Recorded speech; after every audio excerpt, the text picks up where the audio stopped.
मेरे साथ इस वक्त रेणु बिष्ट जी हैं जो यमकेश्वर से विधानसभा चुनाव जीती हैं।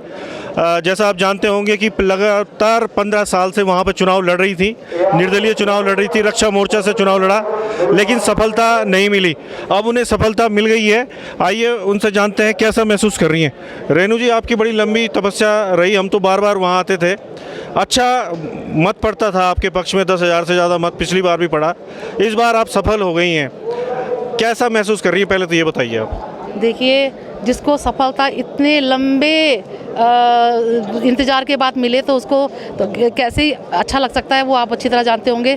तो मैं जानती हूँ कि चलो कोई बात नहीं, देर से मिली मगर मिली ज़रूर है। कहते हैं ना कि सब्र का फल मीठा होता है, और वो मीठा इतना ज़्यादा हुआ कि सभी जनता देख रही है कि कितने अच्छे मतों से मुझे उन्होंने यहाँ लीड दी है। और मैं तो सबसे पहले धन्यवाद देना चाहूँगी अपनी मातृशक्ति का, यूथ का और अपने बुजुर्गों का, जिन्होंने मेरे पे अपना विश्वास जताया। और उससे भी ज़्यादा मैं भारतीय जनता पार्टी, अपने शीर्ष नेतृत्व और राज्य जितने भी हमारे स्टेट के जितने भी पदाधिकारी हैं, उन लोगों ने मेरे पे विश्वास जताया। और मैं ये भी समझा उन्होंने कि चलो रेणु बिष्ट इतने सालों से पहली वाली पार्टी जो थी, जिन पे मैं पहले थी, उन्होंने तो मेरे पे इस तरह से विश्वास नहीं जताया, मेरा हमेशा उन्होंने शोषण नहीं किया है। तो मैं ये चाहूँगी कि जिस तरह से उन्होंने मेरे को जिता करके यहाँ जनता के साथ यहाँ पे भेजा है, तो मैं अपना सभी से ये कहूँगी कि जनता भी उनको आगे भी चुनाव में बहुत अच्छा इसी तरह से अपना समर्थन देगी। रेणु जी, वहाँ पे आपकी विधानसभा में महिलाएं खास तौर पे परेशान हैं, जैसे पानी की समस्या है, सड़क की समस्या है, डॉक्टर्स नहीं है, कई स्कूलों में बच्चे भी टीचर्स नहीं होते हैं, तो बहुत सारी समस्याओं का अंबार है। आप खुद महिलाएं हैं, महिलाओं की समस्या को समझती हैं, तो किस तरह से लेंगी, कैसे कैसे किन चीज़ों का पहले समाधान करेंगी, क्योंकि समस्याओं का अंबार है उस इलाके में। देखिए, ये बात भी आपने सही कही है, समस्या तो शुरू से थी।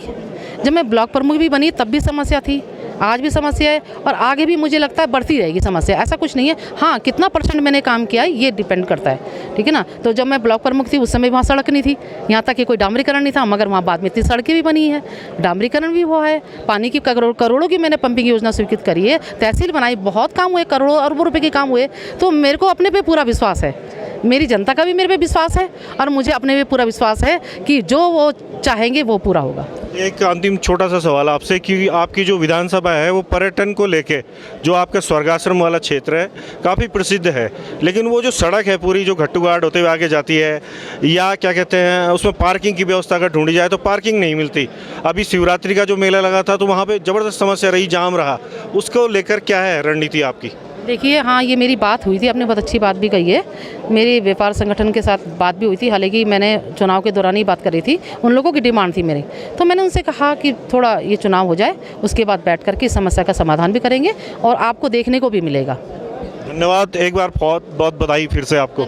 तो ये थी रेणु बिष्ट जी, जो कि लंबे संघर्षों के बाद अब विधायक चुनी गई हैं, और उम्मीद की जाती है कि इतना लंबा इनका जो संघर्ष रहा है वो अब अच्छे कामों के रूप में सामने आएगा। जागो उत्तराखंड के लिए आशुतोष नेगी की रिपोर्ट।